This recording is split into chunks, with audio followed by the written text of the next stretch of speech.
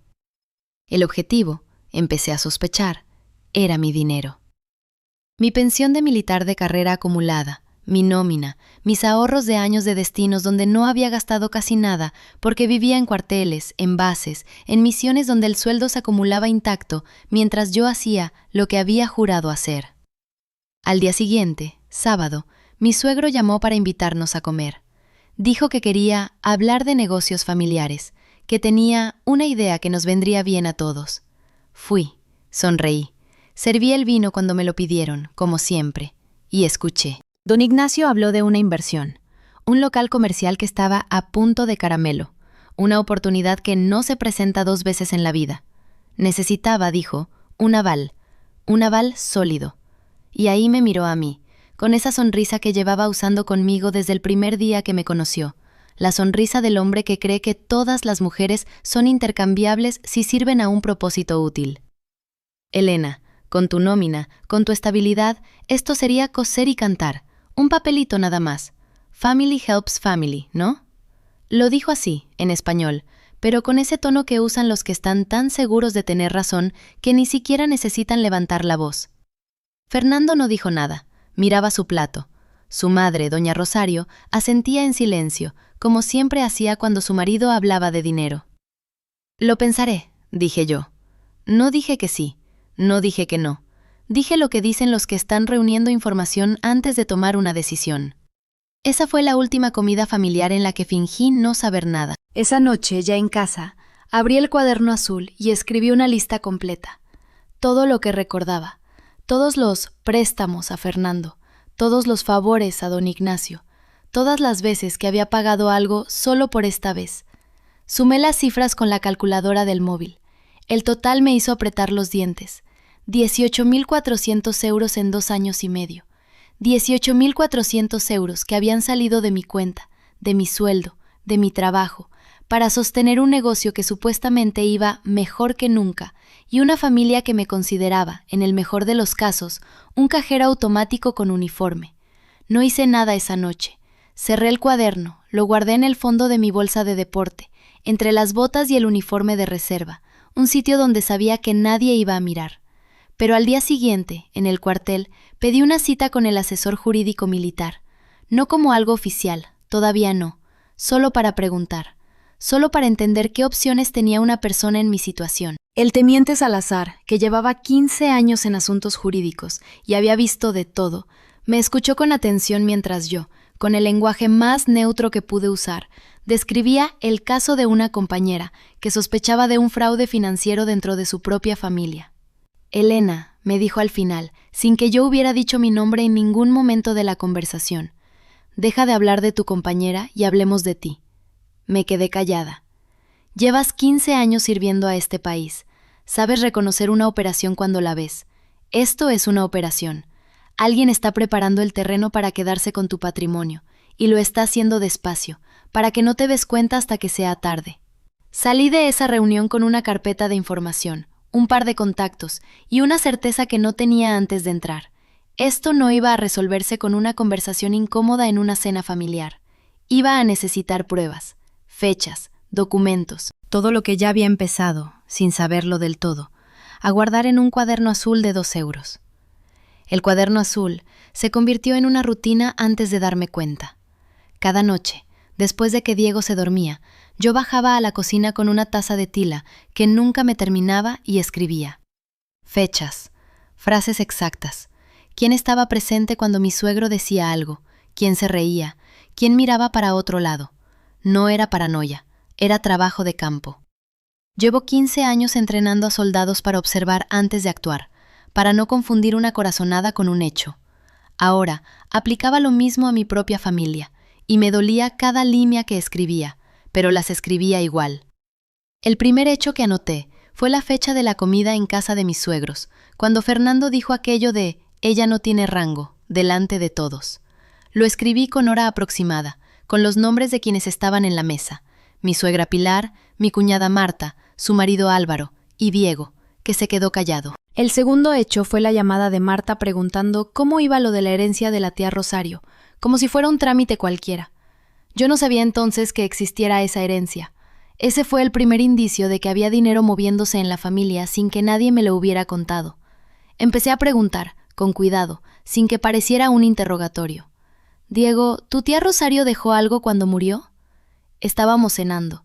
Él masticaba despacio, mirando el plato. Un piso en Salamanca, pequeño. Creo que se lo repartieron entre mi padre y mis tíos. ¿Y a ti no te tocó nada?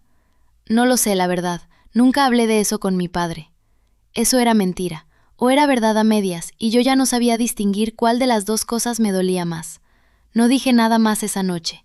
Anoté la conversación en el cuaderno, palabra por palabra, mientras Diego veía la televisión sin saber que su mujer estaba documentando su propia vida matrimonial como si fuera un informe de inteligencia. Al día siguiente, llamé a mi amiga Carmen, que trabajaba de secretaria en un despacho de abogados en Zaragoza desde hacía 12 años. Nos conocíamos de la universidad, antes de que yo entrara en la academia.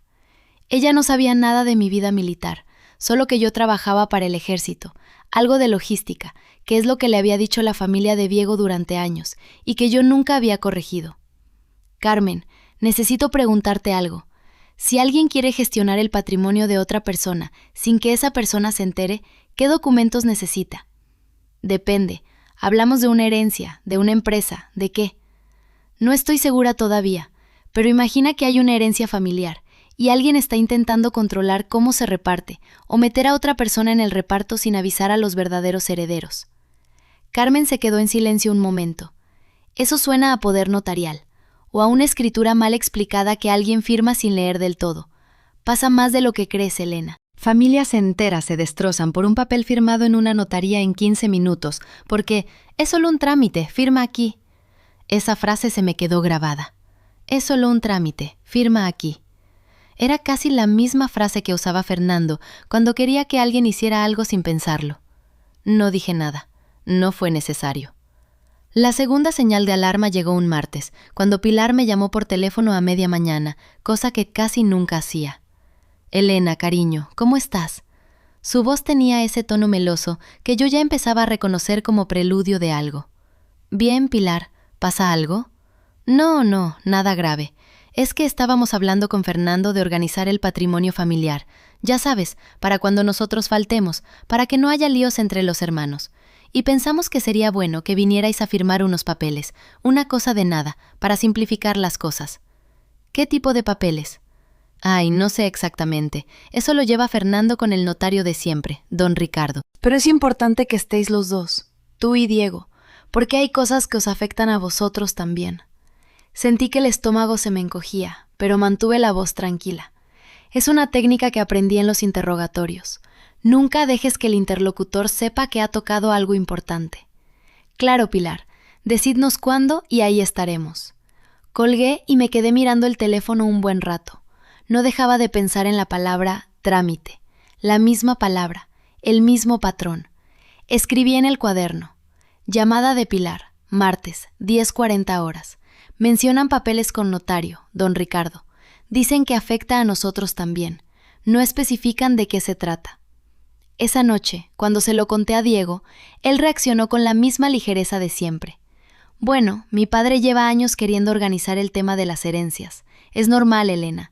No le des más vueltas. Diego, tu padre me llamó empleada del gobierno delante de toda tu familia hace 2 semanas. Y ahora, de repente, quiere que firmemos papeles sobre patrimonio familiar. ¿No te parece raro? Son cosas diferentes. ¿Estás seguro? Él no respondió. Se quedó mirando el móvil y yo entendí, en ese silencio, algo que llevaba tiempo sospechando. Diego prefería no ver. No porque fuera cómplice de nada, de eso todavía no tenía pruebas, sino porque ver hubiera significado enfrentarse a su padre, y Diego jamás se había enfrentado a Fernando en toda su vida. Ese era el patrón real. No era solo Fernando despreciándome, era Diego permitiéndolo, capa sobre capa, año tras año, hasta que el desprecio se había convertido en el aire que respirábamos en cada comida familiar. No dije nada más. Apagué la luz y me quedé despierta mirando el techo, calculando. Al día siguiente llamé al notario, don Ricardo, directamente. Me identifiqué como la mujer de Diego Ferrer y pregunté, con toda la naturalidad que pude fingir, si había algún trámite pendiente relacionado con la familia Ferrer en el que yo debiera estar presente. La secretaria del despacho me contestó con cautela. Un momento, voy a consultar la agenda. Sí, hay una cita para el día 14 a las 12, a nombre de Fernando Ferrer, pero no me consta que usted esté citada, señora. ¿Y mi marido? Tampoco aparece su nombre en la convocatoria, solo el señor Fernando Ferrer y su esposa. Colgué el teléfono despacio, como si un movimiento brusco pudiera romper algo importante. Fernando había dicho que nos afectaba a los dos, pero la cita en la notaría solo estaba a su nombre y al de Pilar. Eso significaba una de dos cosas. O Fernando pensaba contarnos después de que el trámite ya estuviera hecho, presentándonoslo como un hecho consumado, o directamente no pensaba contarnos nada hasta que fuera demasiado tarde para reclamar. Escribí en el cuaderno.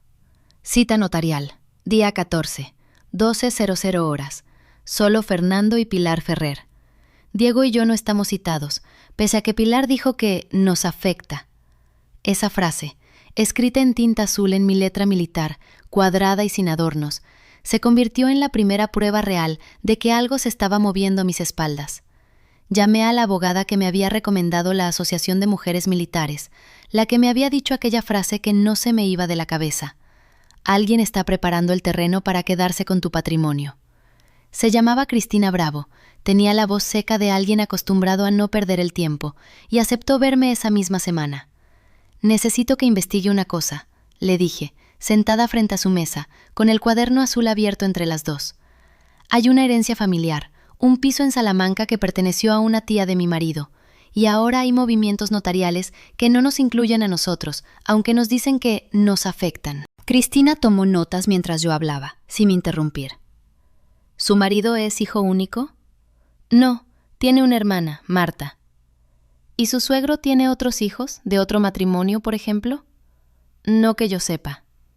Bien, voy a pedir una nota simple del registro de la propiedad sobre ese piso de Salamanca.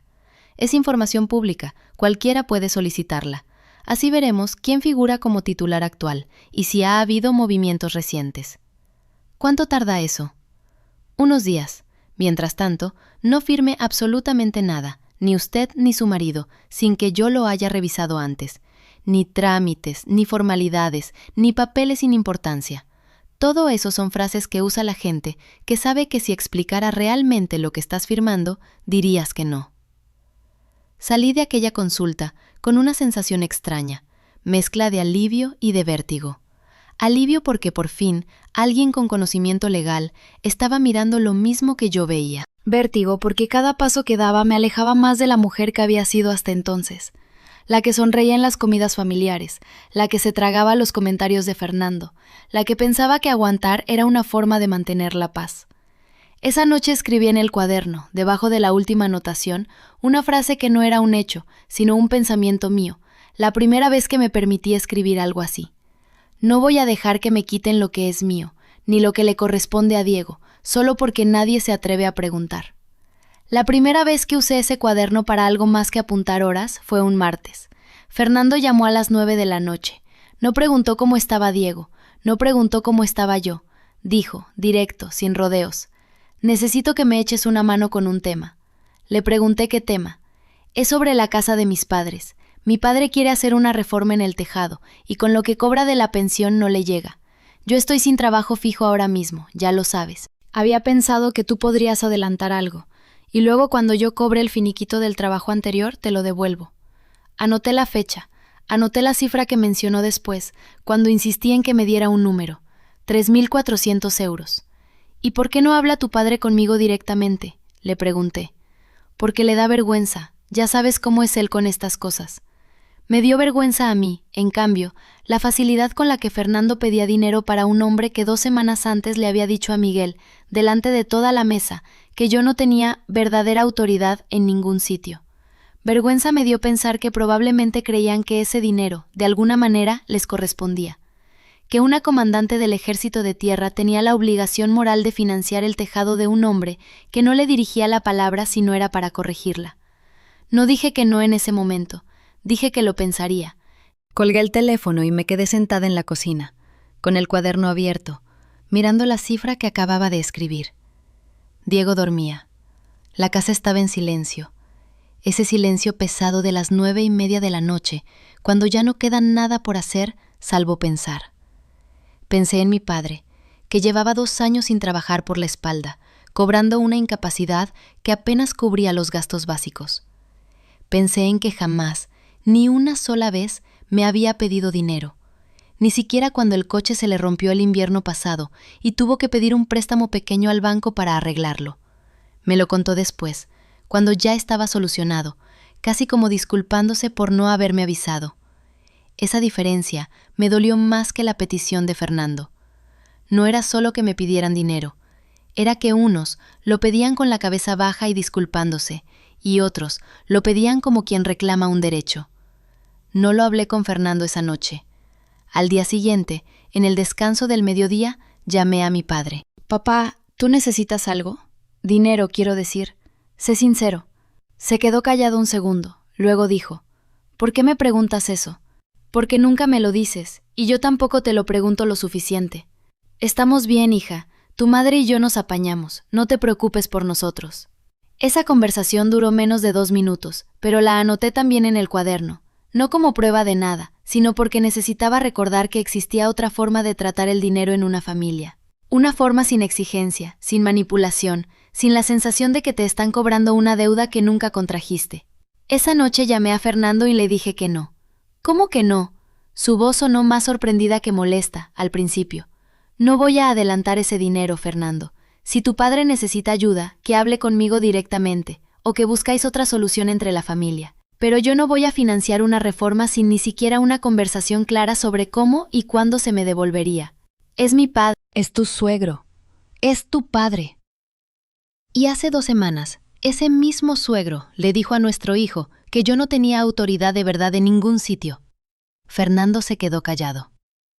Eso no tiene nada que ver con esto, dijo al final con la voz más baja. Tiene que ver con todo, Fernando. No puede ser que se me trate como si no valiera nada en esta familia y al mismo tiempo se me pida dinero como si fuera un cajero automático. No gritó, no insistió más esa noche. Colgó con un «ya hablaremos» seco, de esos que sabes que no traen nada bueno. Y no se equivocaba en que hablaríamos, pero no en los términos que él imaginaba. Diego, mientras tanto, seguía trayendo a casa pequeñas piezas del mundo de su abuelo, sin saber que cada una de ellas confirmaba algo que yo ya sospechaba. Un sábado, mientras merendaba, me contó que su abuelo le había preguntado, muy en serio, cuánto cobraba yo al mes. ¿Y qué le dijiste?, le pregunté, intentando sonar tranquila. Le dije que no lo sabía. Que era tu sueldo, no el mío. Bien hecho. Pero él insistió. Me dijo que seguro que era mucho, porque tú tienes coche nuevo y porque pagas el colegio sin problema. Me preguntó si tú tenías ahorros. Sentí un frío distinto al que había sentido con las otras confesiones de Diego. No era solo curiosidad de un hombre mayor y entrometido. Era un patrón. Sueldo, ahorros, herencia, propiedades. Todo apuntaba en la misma dirección, y esa dirección tenía forma de número en una cuenta bancaria. Esa noche escribí en el cuaderno: pregunta sobre sueldo y ahorros a través de Diego, segunda vez en menos de un mes. Y debajo, subrayado: no es curiosidad, es reconocimiento de terreno. La expresión me vino de un manual de instrucción táctica que había dado años atrás a oficiales jóvenes. Reconocimiento de terreno, la fase en la que, Antes de cualquier movimiento, alguien estudia el espacio, identifica accesos, evalúa defensas. No until now had never pensado aplicar ese concepto a mi propia familia, pero encajaba con una precisión que me revolvió el estómago. No dejé que esa sensación se quedara solo en el cuaderno. La compartí con Ana, mi hermana, en una llamada un domingo por la tarde. «Tienes que hablar con alguien de esto», me dijo, después de escuchar el resumen de las últimas semanas. No un abogado todavía, pero sí alguien que te oriente. Un asesor financiero, alguien que sepa de patrimonio. ¿Para qué? No hay ningún patrimonio en juego. Solo tengo mi sueldo, algo ahorrado, y la parte que me toca por parte de la abuela. Exacto. ¿Y esa parte de la abuela, sabes exactamente en qué consiste? ¿Sabes si está a tu nombre, si hay algún documento, si Fernando figura en algo? No lo sabía con exactitud. Sabía que mi abuela materna había dejado, al morir hace 3 años, una cantidad de dinero repartida entre mi madre, mi tía, y a través de mi madre, una parte destinada a mí y a Ana. Lo gestionaba todo un notario de mi pueblo, alguien de confianza de toda la vida. Nunca me había preocupado por los detalles, porque no había ninguna urgencia. «Voy a preguntar», le dije a Ana. Esa misma semana llamé al notario. Se llamaba Eusebio, un hombre mayor, de voz pausada, que llevaba gestionando los asuntos de mi familia materna desde antes de que yo naciera. «Comandante, qué alegría oírla», me dijo, cuando le expliqué quién era. «Dígame en qué puedo ayudarla». Le pregunté por los términos exactos de la herencia de mi abuela, específicamente la parte que me correspondía a mí. «Está todo a su nombre, con su documento de identidad, sin ninguna vinculación con su marido ni con nadie más. Su abuela fue muy clara en eso. Dijo, y cito textualmente porque lo recuerdo bien, que quería que ese dinero fuera para sus nietas, no para las familias en las que entraran sus nietas». Me quedé en silencio un momento, sorprendida. ¿Ella dijo eso? Con esas palabras, comandante. Su abuela era una mujer que había visto cosas en su vida. No quiso dejar cabos sueltos. Pregunté por la cifra exacta. Eusebio me la dio sin rodeos. 47.000 euros, depositados en una cuenta a mi nombre desde hacía 3 años, generando un interés modesto, intocados desde entonces porque nunca había tenido necesidad de usarlos. 47.000 euros que Fernando desconocía por completo, que mi suegro, con toda seguridad, ni siquiera sospechaba que existían. Colgué el teléfono con una sensación extraña, mezcla de alivio y de tristeza. Alivio porque, efectivamente, había algo protegido, algo que nadie podía tocar sin mi consentimiento explícito. Tristeza porque la necesidad de comprobarlo, de asegurarme, nacía del miedo a que en algún momento alguien intentara ponerle la mano encima. Mi abuela lo había sabido.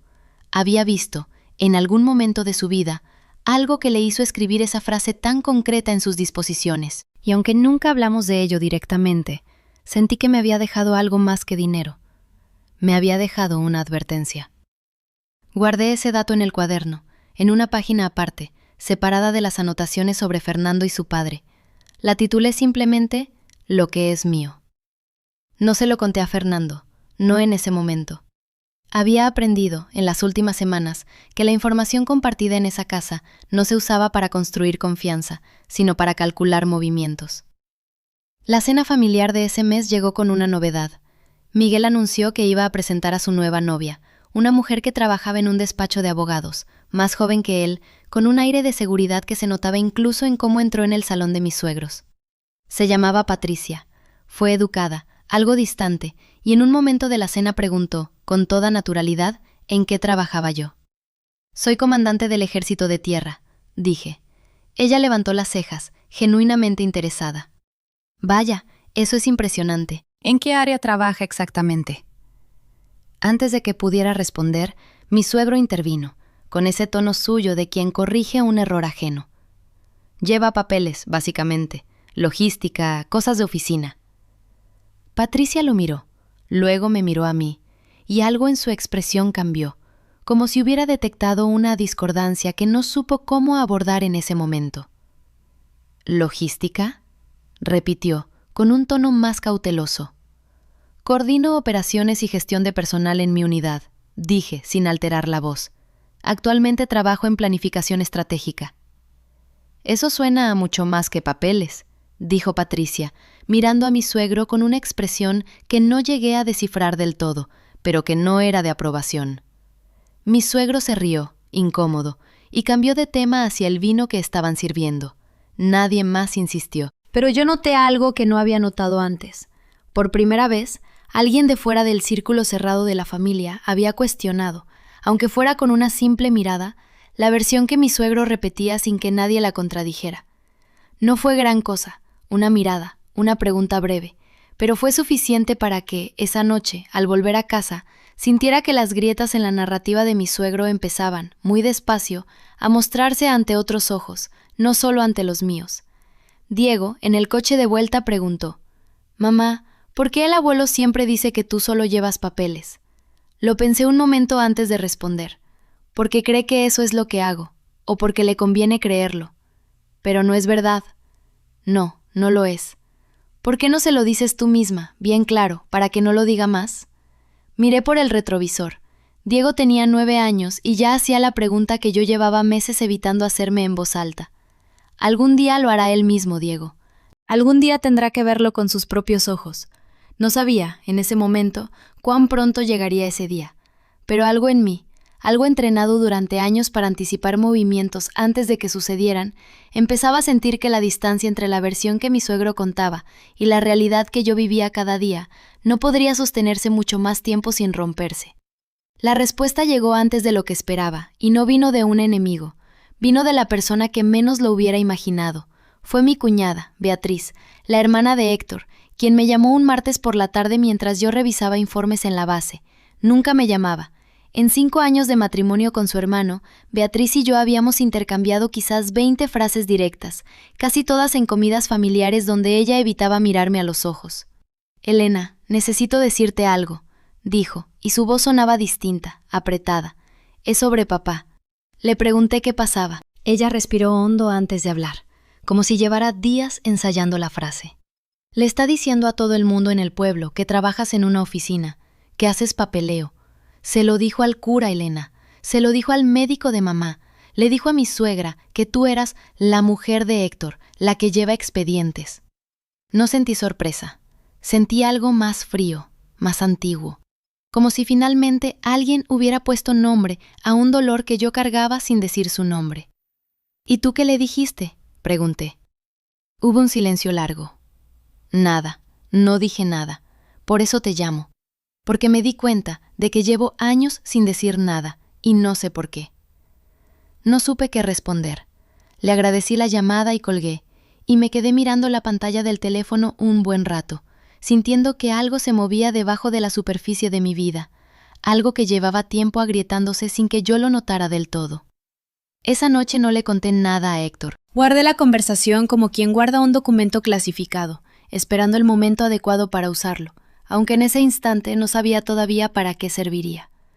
2 semanas después llegó la carta. Era del banco, una carta formal, con membrete, dirigida a mí, informándome de un intento de acceso no autorizado a mi cuenta de ahorros conjunta con el ejército, la cuenta donde se depositaban mis pluses de destino y mis ahorros de los últimos 8 años.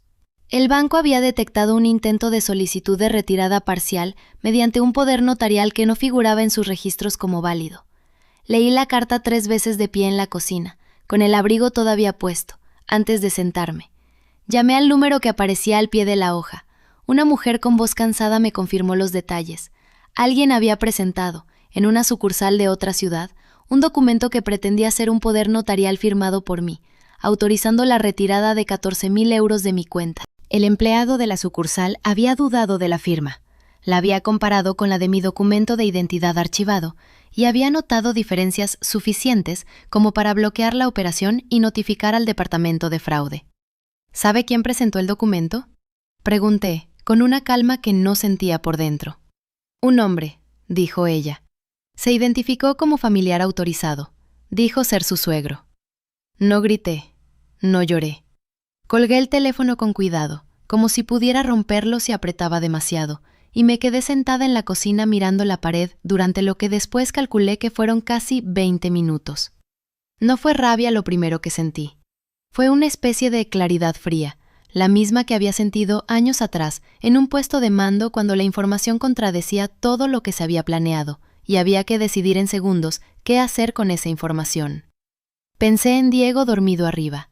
Pensé en las palabras de Beatriz. Pensé en mi suegro sentado en su sillón, diciéndole al cura que yo llevaba expedientes. Y pensé con una claridad que me sorprendió a mí misma. No reacciones. Investiga. La paciencia no es debilidad. La paciencia es cómo se gana. Al día siguiente pedí una cita con la sucursal en persona. Me atendió el mismo empleado que había detectado la irregularidad, un hombre joven llamado Marcos que parecía nervioso de tener delante a una mujer con uniforme militar preguntando por un intento de fraude contra su propia cuenta. ¿Puede mostrarme el documento?, pregunté.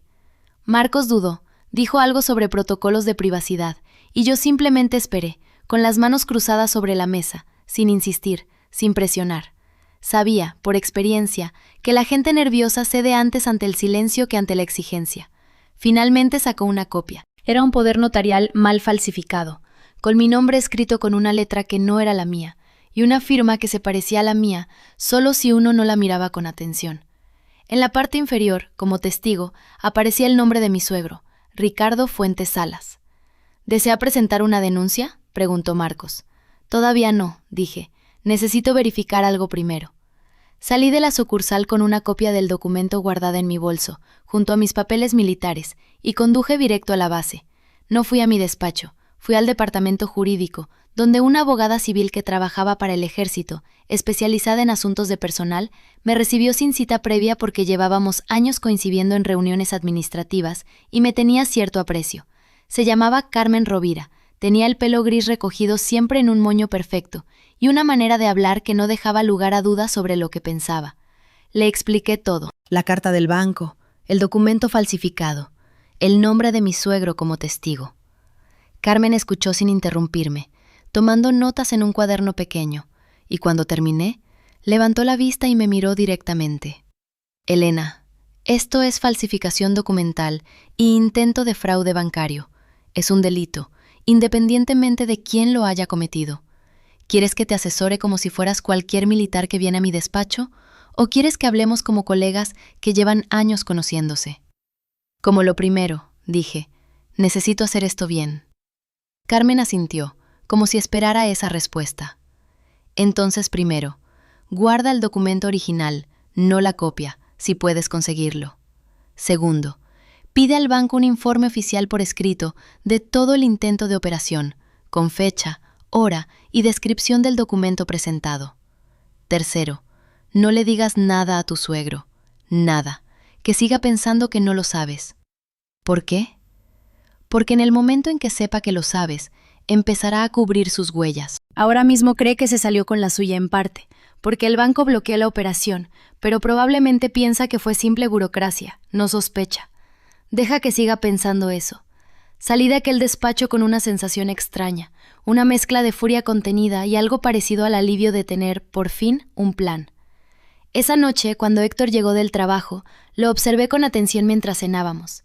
Diego hablaba de un examen de matemáticas, de un compañero que se había caído en el recreo, de cosas pequeñas y normales que en cualquier otra noche me habrían parecido preciosas.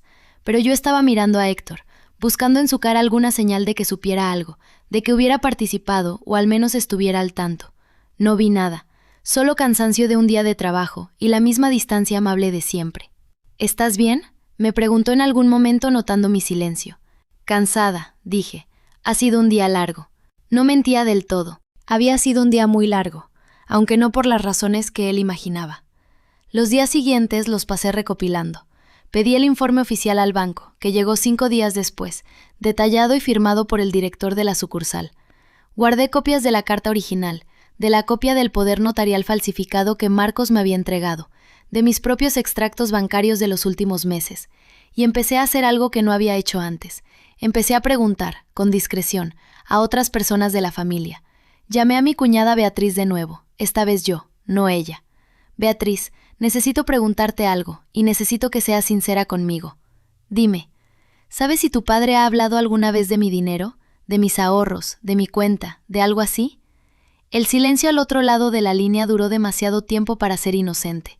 Elena, Hace unos meses papá le comentó a mamá que era un desperdicio que tuvieras tanto dinero ahorrado, sin usar para la familia. Dijo que un militar gana bien y que el dinero de la familia debería servir a la familia, no quedarse guardado. Sentí un frío subirme por la espalda, no de miedo, sino de confirmación. Las piezas empezaban a encajar en un patrón que yo llevaba tiempo sin querer ver del todo. ¿Sabes si habló con alguien más de esto? ¿Con Héctor? No lo sé, Elena, de verdad que no lo sé, pero hay algo más. ¿Qué? Hace unas semanas me pidió que le consiguiera una copia de tu documento de identidad. Dijo que era para un trámite familiar, algo relacionado con un seguro. Se la di. No pensé que fuera nada raro. Ahora, con lo que me estás preguntando, no dejo de pensar en eso. Cerré los ojos un segundo, sosteniendo el teléfono con fuerza. Gracias, Beatriz. Esto es importante. Voy a necesitar que recuerdes exactamente cuándo pasó eso, y si puedes, que lo pongas por escrito. Fecha, lo que te dijo, todo. ¿Vas a hacer algo? Preguntó, con una voz que sonaba, por primera vez desde que la conocía, genuinamente preocupada por mí. Voy a hacer lo correcto, dije. Eso es lo único que sé por ahora. Colgué y me quedé sentada en el coche, en el aparcamiento de la base, con el motor apagado y las manos en el volante. Pensé en todos los años de comentarios pequeños, de la mujer de Héctor, de sillas al final de la mesa, de silencios cuando alguien preguntaba a qué me dedicaba. Pensé en Diego preguntando por qué el abuelo nunca hablaba de mi trabajo. Pensé en la carta del banco, en el documento falsificado, en el nombre de mi suegro firmando como testigo de un fraude contra mí. No lloré. Llevaba años entrenada para no llorar en los momentos que importaban, para guardar la emoción hasta que hubiera espacio seguro para sentirla. Pero sentí algo asentarse dentro de mí, algo pesado y definitivo, como una puerta que se cierra sin dar un portazo, simplemente cerrándose con la certeza tranquila de que no volvería a abrirse de la misma manera. Ellos sabían que yo tenía dinero, sabían cuánto valía mi trabajo, aunque fingieran no saberlo, y aún así, seguían tratándome como si mi vida entera cupiera en la frase «lleva expedientes». Esa tarde, antes de volver a casa, llamé a Carmen Rovira una vez más. «Necesito que me digas exactamente qué pasos legales puedo dar», dije. «Y necesito que me digas si hay manera de hacer esto sin que Héctor tenga que enterarse antes de que yo decida cómo decírselo». Carmen se quedó callada un momento antes de responder. «Elena, hay una diferencia entre hacer esto legalmente y hacerlo de manera que proteja tu matrimonio. ¿Cuál te importa más ahora mismo?». No supe qué responder de inmediato. Por primera vez en meses, no tenía la respuesta preparada de antemano. No respondí de inmediato. Dejé pasar el silencio. Escuché el zumbido del ventilador del despacho de Carmen a través del teléfono. «Legalmente primero», dije al final. «Después decido cómo proteger lo demás». «Bien, entonces esto es lo que vamos a hacer». Carmen me explicó que lo primero era solicitar una copia certificada del expediente completo del apartamento en el registro de la propiedad. No una copia informal, sino una certificación con sello, la que sirve como prueba en un procedimiento. Después, necesitaba el historial completo de movimientos de la cuenta que mi suegro había usado, algo que solo podía conseguir si el banco confirmaba que yo figuraba como cotitular, cosa que aún no sabíamos con certeza. «Y hay una tercera cosa», dijo Carmen. «Necesitamos que alguien confirme, por escrito, que Tomás sabía que la firma no era válida. Si hay un correo, un mensaje, algo, eso cambia todo.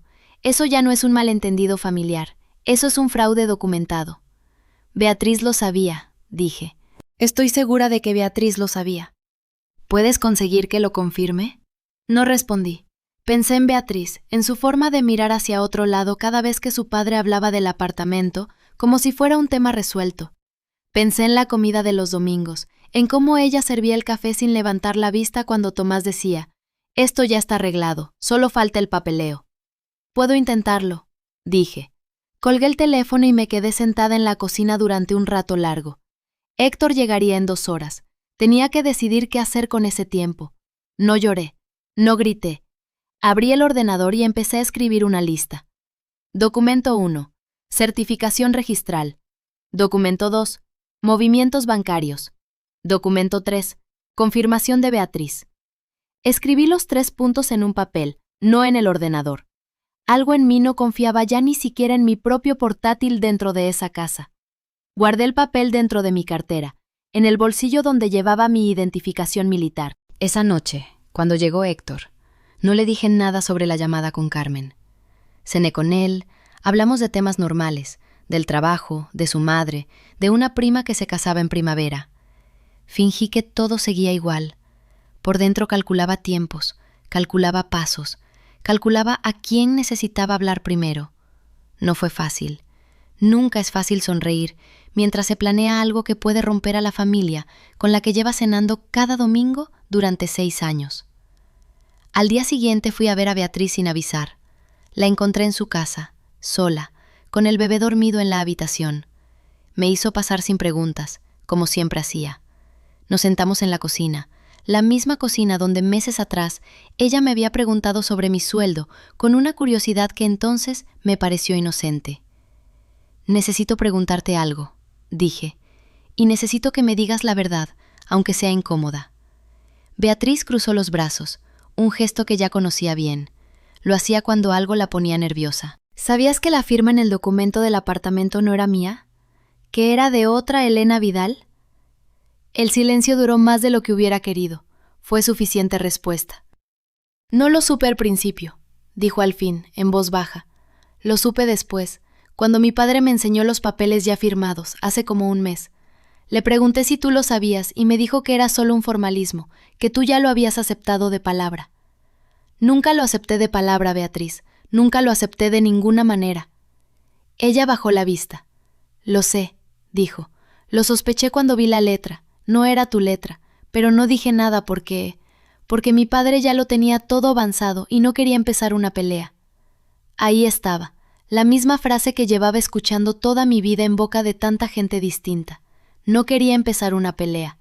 Como si mi silencio fuera gratis, como si mi nombre en un papel no valiera nada mientras nadie levantara la voz por él. Necesito que me escribas eso, dije, en un mensaje, con fecha. No para hacerte daño a ti, para que quede claro que yo no firmé nada. Beatriz me miró con los ojos brillantes. ¿Vas a denunciar a mi padre? Voy a proteger lo que es mío, dije. Lo que pasa después depende de lo que él decida hacer cuando yo se lo explique. Ella asintió despacio. Sacó el teléfono y escribió el mensaje delante de mí, con las manos temblando un poco. Cuando terminó, me lo enseñó antes de enviarlo, como pidiendo mi aprobación silenciosa. Se lo envié a mí misma también, por si acaso. Salí de esa casa con el primer documento real en mi poder. No un papel del registro, no un extracto bancario, sino la voz de alguien de dentro de la familia, confirmando lo que yo ya sabía. Esa tarde fui al banco. La empleada que me atendió no era la misma de la primera vez. Le expliqué la situación con calma, sin levantar la voz, mostrando mi documento de identidad y explicando que sospechaba que existía una cuenta o un movimiento vinculado a mi nombre sin mi autorización. Necesito que verifique si mi nombre aparece asociado a alguna cuenta que yo no haya abierto, dije. Y si es así, necesito una copia de los movimientos. La empleada tecleó durante varios minutos, revisando la pantalla con el ceño fruncido.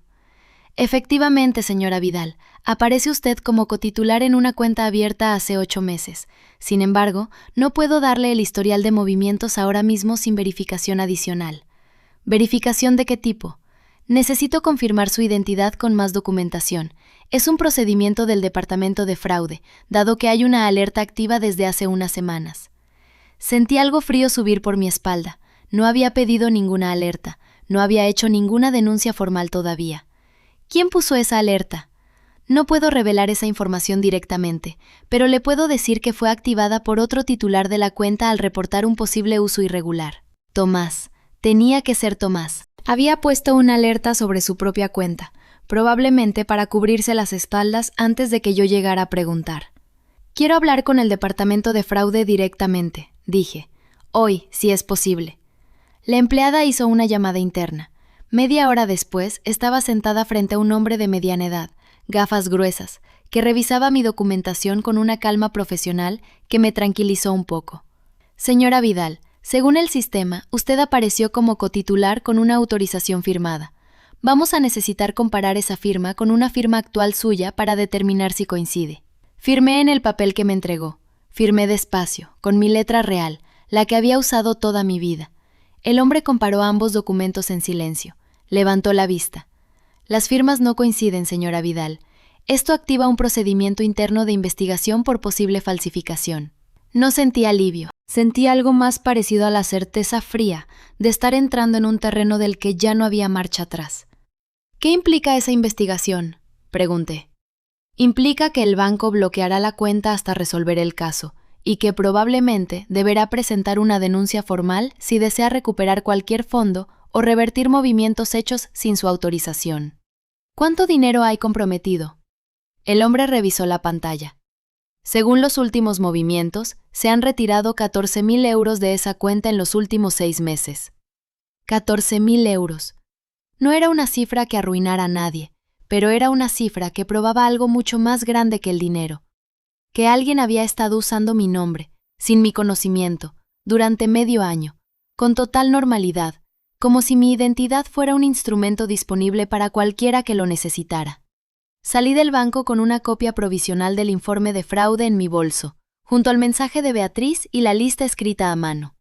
3 piezas. Ya no era una sospecha, era un caso. Esa noche, sentada en el coche antes de entrar a casa, marqué el número de Carmen. «Tengo algo», dije, cuando contestó. «Tengo más de lo que esperaba». «Cuéntame todo, despacio», dijo ella, y así lo hice, palabra por palabra, sin dejar nada fuera.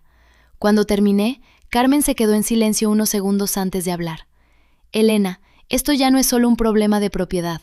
Esto es un fraude documentado con al menos 3 pruebas independientes. Puedo preparar la denuncia esta misma semana». «Necesito pensar cómo decírselo a Héctor primero», dije. «Tienes derecho a decidir eso», respondió Carmen, «pero recuerda que cuanto más tiempo pase, más tiempo tiene tu suegro para intentar cubrir sus huellas». Colgué el teléfono y me quedé mirando la casa desde el coche, las luces encendidas en la cocina, la sombra de Héctor moviéndose detrás de la cortina. No sabía en ese momento cuánto sabía él. No sabía si su silencio era ignorancia o complicidad tranquila. Lo que sí sabía era que ya no podía seguir actuando como si nada. Entré en casa sin hacer ruido.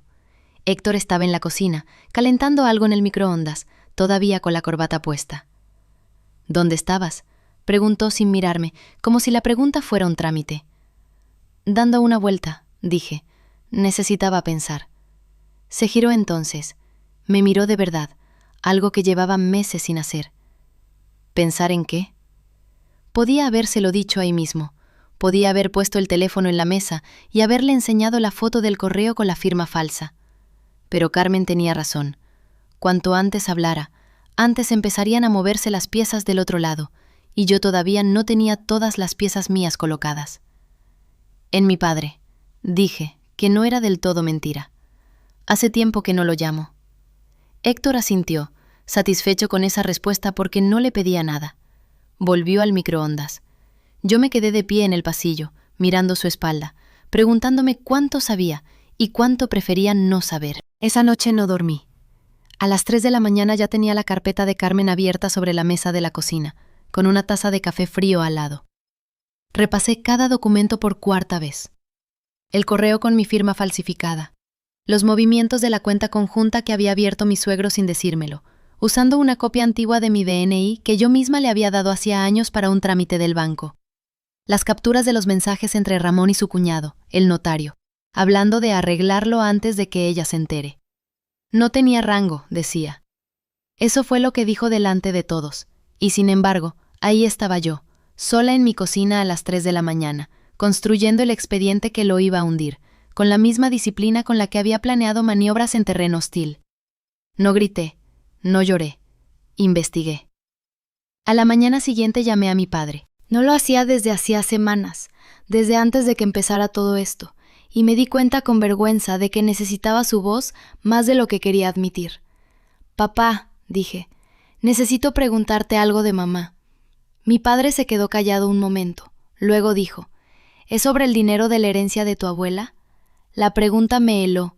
No le había contado nada de la herencia, ni de Ramón, ni de la firma falsificada. «¿Por qué preguntas eso?», dije.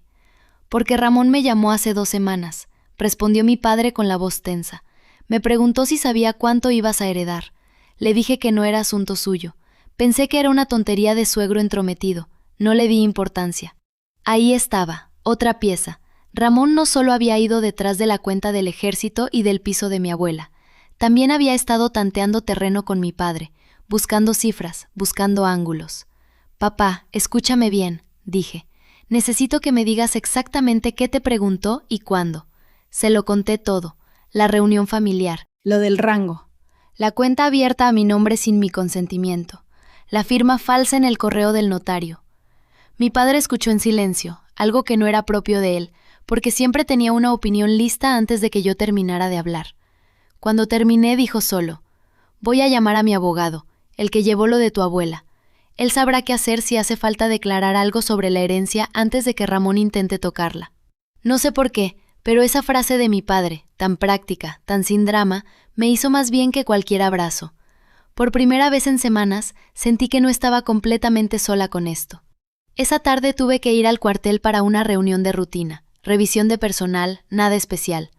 Pero al cruzar el control de acceso, el soldado de guardia se cuadró y dijo: «Buenas tardes, mi comandante», con la misma naturalidad de siempre, y algo en mí se reacomodó.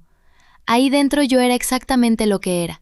Nadie preguntaba si tenía rango, lo veían escrito en la manga. Fue extraño volver a casa esa noche y sentir que cruzaba una frontera invisible, de un mundo donde mi palabra tenía peso automático a otro donde tenía que demostrarla constantemente. Marta me llamó al día siguiente. Su voz sonaba distinta, más baja, como si hablara desde un sitio donde no quería que la oyeran. «Necesito contarte algo», dijo, «y necesito que no se lo digas a Héctor todavía». «¿Te escucho?» Mi padre estuvo hablando con el banco. Preguntó si podían agilizar el traspaso de fondos de una cuenta a nombre tuyo a otra cuenta familiar. Dijo que era para gestionar mejor el patrimonio mientras tú estás fuera por trabajo. Sentí el estómago cerrarse. ¿Cuándo fue eso? Hace 10 días. Lo sé porque estaba en su despacho cuando hizo la llamada. No pensé que fuera nada raro entonces. Ahora, con todo lo que ha pasado, no dejo de darle vueltas. 10 días. Antes de la comida familiar donde dijo aquello del rango, antes de que yo empezara a sospechar de verdad. Ramón ya estaba moviendo piezas mientras sonreía y me servía vino en la mesa. «Marta, necesito que me digas el nombre del banco y, si puedes, la fecha exacta». «Puedo mirar mi agenda», dijo. «Apunté algo esa noche, en el móvil, sin darle importancia. Espera». Oí ruido al otro lado, el sonido de una aplicación abriéndose. «Aquí está. 14 de marzo, 3 semanas antes de la comida. Anoté, papá banco, cuenta L. No sé qué significa la L. L de mi apellido de soltera, pensé, Lorenzo. Así habían llamado la cuenta, quizás, para camuflarla entre las suyas. Gracias, Marta, esto es importante, muy importante. ¿Vas a hacer algo?, preguntó, con una mezcla de miedo y esperanza en la voz que reconocí, porque yo también la había sentido antes de decidir actuar. «Voy a hacer lo que tenga que hacer», dije, «y quiero que sepas que tú no tienes ninguna culpa en esto. Fuiste la única que vio algo raro y me lo dijo». Colgamos. Me quedé sentada en el coche del cuartel, con el motor apagado, mirando el expediente que crecía cada día un poco más. Ya no era solo la firma falsificada, era un patrón, una intención sostenida durante semanas, quizás meses, de mover dinero mío sin que yo lo supiera, aprovechando cada vacío legal, cada documento antiguo, cada confianza mal entendida. Llamé a Carmen esa misma tarde. «Tengo una fecha nueva», le dije, 14 de marzo. Mi suegro llamó al banco preguntando por trasladar fondos de una cuenta a mi nombre a otra familiar, antes de la comida donde dijo lo del rango. Carmen se quedó callada un segundo, como anotando. «Eso cambia el marco temporal», dijo. «Si podemos confirmar esa llamada con el banco, ya no hablamos de un incidente aislado. Hablamos de una intención planificada con semanas de antelación. Eso pesa mucho más en un juicio, si llegamos a eso. ¿Y si no llegamos a juicio?» «Pesa igual en una negociación», respondió. «La gente como tu suegro entiende un lenguaje. Consecuencias. Cuantas más pruebas de intención tengamos, menos margen tiene para negociar como si esto fuera un malentendido familiar». Esa noche, Héctor llegó tarde otra vez. Dijo que había estado con su padre arreglando papeles de la empresa. No le pregunté cuáles. Ya no necesitaba preguntarle. Lo que necesitaba era que él mismo, sin saberlo, siguiera dejando un rastro que confirmara lo que ya sabía. Le serví la cena. Me senté enfrente. Lo miré comer, ajeno a todo, hablando de un cliente difícil, de una reunión aburrida, del tráfico en la carretera. Pensé en la frase de mi suegro: ella no tiene rango. Pensé en cómo Ramón se había pasado semanas tratando de demostrarse a sí mismo que tenía razón, moviendo cuentas, buscando notarios, preguntando a mi padre por cifras de herencia, todo mientras yo entrenaba a reclutas, firmaba informes, dirigía ejercicios de mando en terreno donde una decisión mal tomada podía costar vidas. No tiene rango, había dicho. Y sin embargo, ahí estaba yo, la única persona en esa mesa con la disciplina, la paciencia y la formación necesarias para desmontar, pieza por pieza, todo lo que él había construido a mis espaldas. El fraude notarial requiere dos cosas: un funcionario cómplice o negligente y una víctima que no revisa los papeles. Mi suegro había resuelto la primera parte. Yo me encargué de que la segunda ya no existiera. Llamé a Reyes, no al abogado militar del regimiento, sino al civil que llevaba mis asuntos personales desde que compré el piso de Zaragoza, un hombre pequeño y metódico llamado Ibáñez, que hablaba despacio porque pensaba 2 veces cada palabra antes de decirla. Necesito que revise un poder notarial, le dije, y necesito saber si se puede anular antes de que se use. Mándeme el número de protocolo, contestó, y deme 24 horas. Colgué, miré el reloj. Eran las 6:15 de la tarde. Fuera, en el patio del acuartelamiento, 2 soldados recogían material de un ejercicio de tiro. Vi sus movimientos, ordenados, sin prisa, cada gesto en su sitio. Pensé que así debía ser también esto, sin prisa, sin gritos, cada gesto en su sitio. Esa noche no dormí bien, no por miedo, por cálculo. Repasé fechas, repasé nombres, repasé la cara de mi suegro diciendo: ella no tiene rango, como si esa frase fuera un arma que pudiera usar contra mí sin que yo me diera cuenta. No tenía rango en su casa, tenía rango en todas partes menos ahí. Esa era la fisura, y yo sabía exactamente cómo ensancharla. Al día siguiente, antes de la formación de las 8, recibí la llamada de Ibáñez. El poder está mal hecho, dijo, sin rodeos, como si leyera un parte. Falta la comparecencia personal de su suegra. La notaría de Getafe firmó sobre una autorización previa que no cumple los requisitos. Es impugnable. Más que impugnable, es nulo de origen si logramos demostrar que ella no estuvo presente el día de la firma. ¿Puede demostrarlo? Puedo pedir el libro de registro de la notaría. Si su suegra estaba en Alicante ese día, como usted dice, hay billetes, hay tickets de peaje, hay algo. La gente cree que puede fabricar papeles sin dejar rastro. Se equivocan. Siempre dejan rastro. Colgué otra vez. Miré por la ventana del despacho. Comandante Ochoa pasó por el pasillo y se asomó. ¿Todo bien, mi comandante? Todo bien, dije. Cosas de casa. Cosas de casa. Qué manera tan pequeña de nombrar algo tan grande. Esa tarde llamé a mi suegra, no a gritarle, a preguntarle, con la voz más neutra que pude fabricar, dónde había estado el 14 de marzo. ¿Por qué me preguntas eso?, dijo, y su voz tembló de una manera que no era inocencia. Era el temblor de alguien que sabe que la han pillado y todavía intenta decidir cuánto negar. Necesito saberlo, Pilar, es importante. Estuve en Alicante, en casa de mi hermana. Ya lo sabes, te lo dije en Navidad. ¿Firmaste algo ese día? ¿En alguna notaría? Silencio. 4 segundos. Los conté, como cuento las pausas de un recluta cuando miente en un informe. No sé de qué hablas. Hablo de un poder notarial con tu firma, fechado el 14 de marzo, en una notaría de Getafe, el mismo día que estabas en Alicante, según me dijiste tú misma. Más silencio.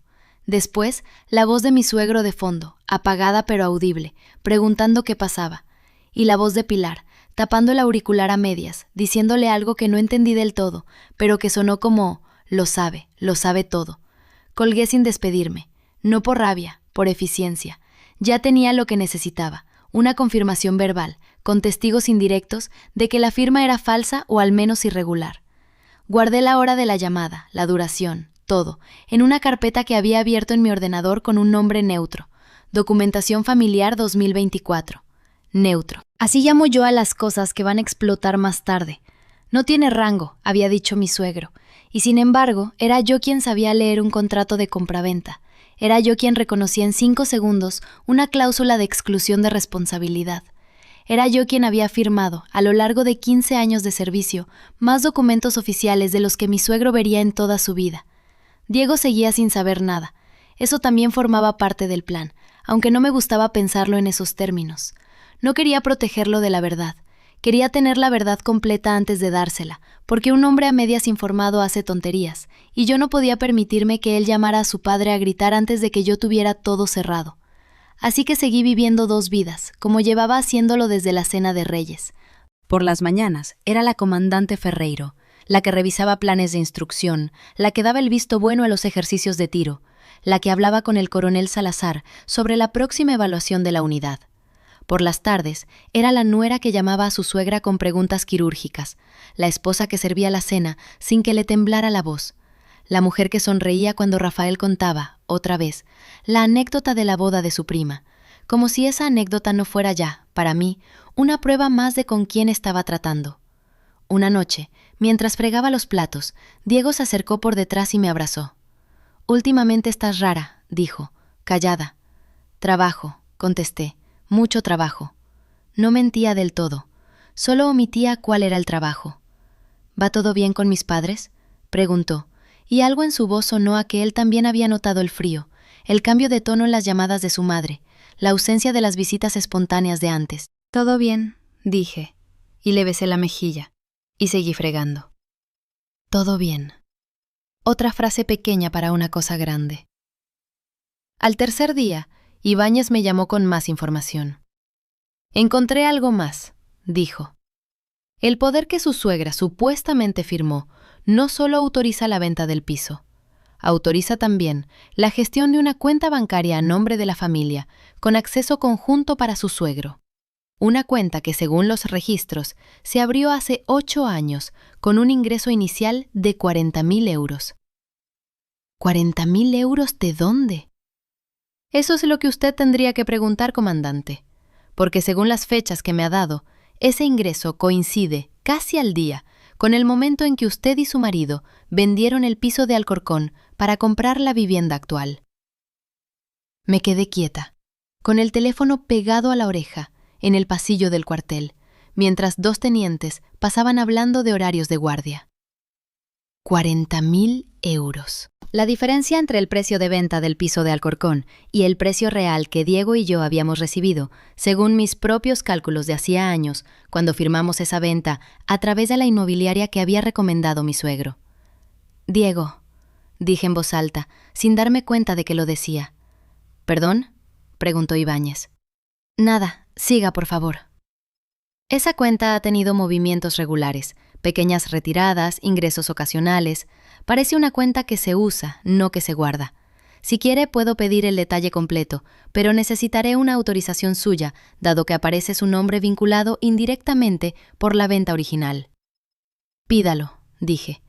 «Pídalo todo». Colgué y me quedé mirando el pasillo vacío. Pensé en la inmobiliaria que había gestionado la venta del piso de Alcorcón. Pensé en la comisión que, según recordaba, había sido más alta de lo normal. Pensé en mi suegro presentándonos a ese agente como un amigo de toda la vida, de fiar total. De fiar total. Empecé a atar cabos que llevaban 8 años sueltos. No lloré. No grité. Anoté cada nombre, cada fecha, en la carpeta de Documentación Familiar 2024, y seguí caminando hacia mi despacho como si nada hubiera pasado.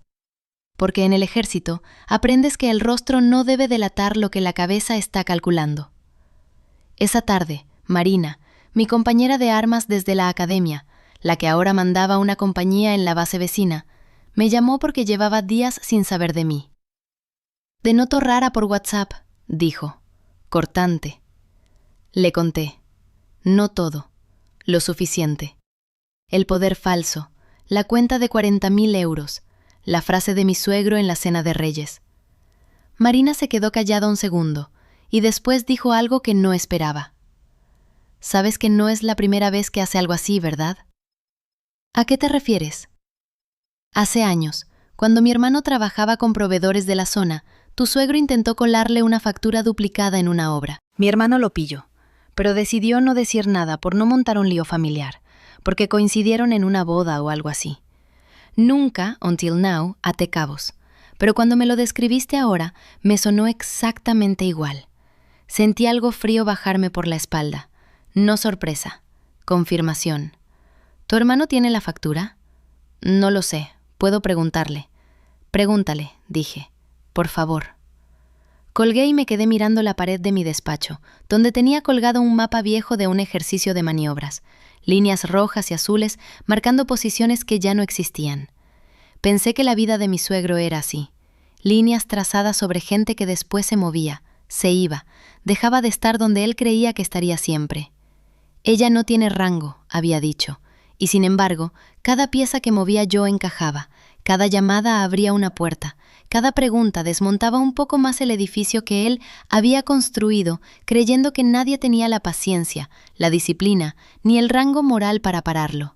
Se equivocaba. Llevaba equivocándose 8 años y estaba a punto de descubrirlo.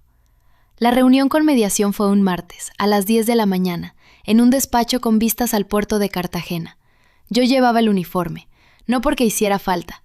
Lo llevé porque quería que Fernando me viera exactamente como era antes de firmar nada.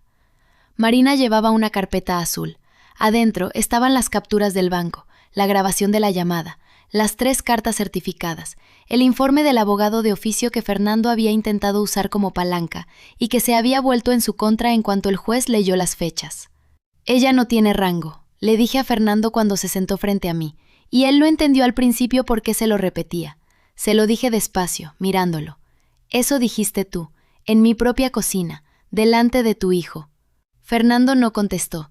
Tenía las manos sobre la mesa, quietas, como si moverlas fuera a admitir algo. Diego estaba a mi lado. No había hablado en toda la semana más que lo justo. Cuando entramos a la sala, me tocó el brazo un segundo. No dijo nada. No hacía falta. El notificador judicial había ido a casa de Fernando 4 días antes. Marina me lo contó por teléfono, con esa voz suya que no cambiaba nunca de tono, pasara lo que pasara. Se lo entregaron en la puerta. Su mujer atendió. Cuando vio el sello del juzgado se puso a llorar delante del hombre, y él ni siquiera sabía qué decir. 10 días antes de eso, hubo 3 llamadas al banco. La primera, para confirmar que el poder había sido revocado. La segunda, para preguntar quién había autorizado el intento de acceso. Y ahí fue cuando Fernando entendió que existía un registro con su nombre, su hora, su número. La tercera fue del abogado de Fernando, pidiendo que retirara la denuncia, ofreciendo arreglarlo en familia. Marina no llamó a devolver esa, dejó que sonara hasta el buzón de voz, 3 veces. En la mediación, Fernando intentó hablar de familia. Dijo la palabra 7 veces en 20 minutos. La familia esto, la familia lo otro, 38 años de familia. Marina no levantó la voz. Con el debido respeto, dijo, la familia no intenta acceder a la cuenta bancaria de nadie sin su consentimiento. Eso tiene otro nombre. El acuerdo quedó así. Fernando debía devolver los 4.200 euros que había intentado mover, más los gastos legales, que sumaron 1.600. Debía firmar un documento reconociendo el intento de acceso no autorizado, documento que quedaría archivado y que, si volvía a intentar algo parecido, se convertiría en denuncia penal formal, no solo civil. Y debía, por escrito, retirar cualquier mención mía en el testamento familiar que hubiera modificado sin decírmelo, algo que Marina había descubierto revisando papeles que la propia Carmen, sin saberlo del todo, había dejado a la vista. Carmen no fue a la mediación, se quedó en casa. Diego me contó después que había llorado 2 días seguidos, no por mí, según él, sino porque no soportaba que la gente del pueblo se enterara. Eso también es parte del castigo, le dije. No hace falta que yo haga nada más. La vergüenza hace su trabajo sola. Fernando perdió más que el dinero. Perdió el control de la conversación en cada comida familiar de ahí en adelante. Perdió la autoridad silenciosa que había tenido durante 20 años sobre lo que se decía y lo que no en esa mesa. Su hermano, que vivía en Murcia, dejó de contestarle el teléfono durante meses cuando se enteró de los detalles completos, porque resulta que Fernando también le había pedido dinero prestado hacía 3 años, usando una excusa parecida, y nunca lo había devuelto. Diego dejó de llamarlo papá en las conversaciones conmigo. Empezó a decir mi padre, con una distancia que antes no existía. No cortó la relación del todo, pero algo se rompió que no volvió a coserse igual. 3 meses después del acuerdo, me llegó la notificación de ascenso. Comandante, firmada por el coronel jefe de la unidad, con fecha y sello, el mismo tipo de papel que Fernando había mirado por encima el día que se puso de pie sin decir nada. Hubo una ceremonia pequeña en el cuartel. Diego fue, se sentó en la segunda fila, con la chaqueta que se pone solo para cosas importantes. Cuando me pusieron la insignia nueva,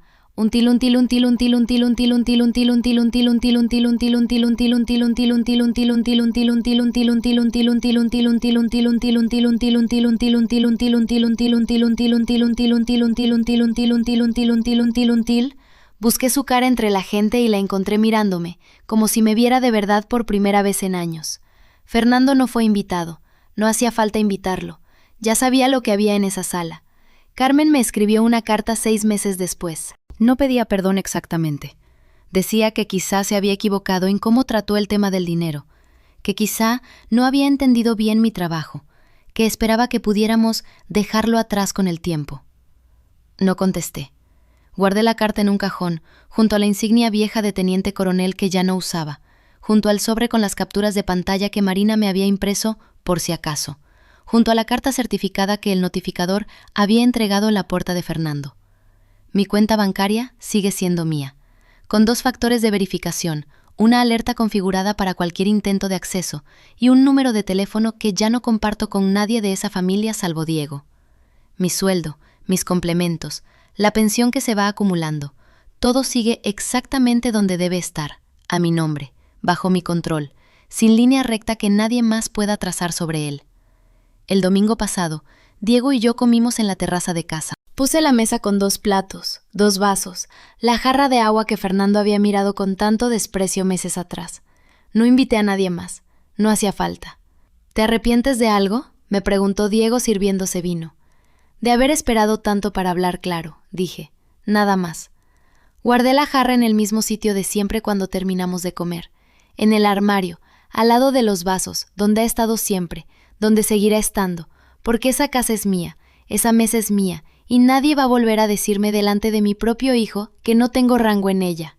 Si te ha gustado esta historia, únete a nuestra comunidad dándole a me gusta y suscribiéndote para más historias de familia como esta.